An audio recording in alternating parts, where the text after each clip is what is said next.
Flooding is just something we've been dealing with throughout the Beehive State today. There have been many spots battling those floodwaters. Our very own Jillian Smuckler joins us live tonight where strong storms have caused flooding throughout the state. Jillian, what can you tell us?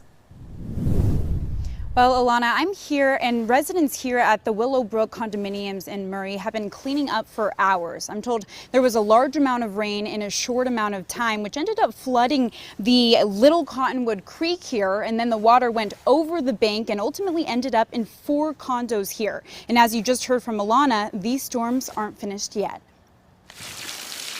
There was water on the floor and along the walls.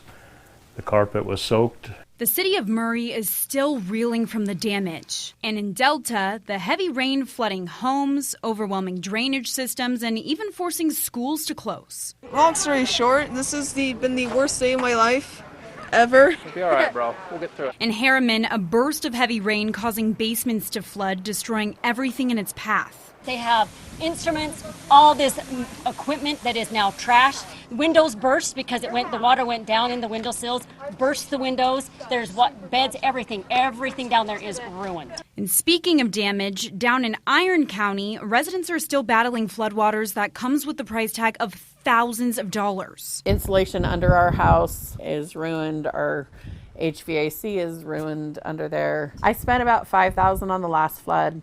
Probably more than that on this one is going to have to happen. One Canaryville resident lost several piglets and chickens in a flash flood just a couple weeks ago, making Wednesday's storms especially nerve-wracking. This is just a big mess, and this is my second flood, and I am too pregnant for this crap.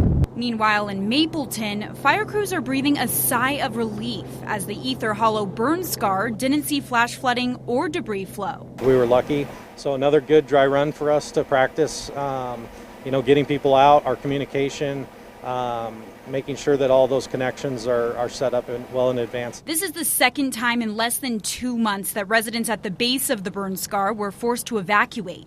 But many are thankful that crews aren't taking any chances. I think the services have been just outstanding.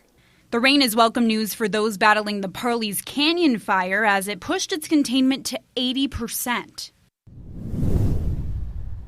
And not only are thousands of evacuees able to return home, but firefighters are getting a much-needed break, too. I'm told many of them were released today and that more will be in the morning.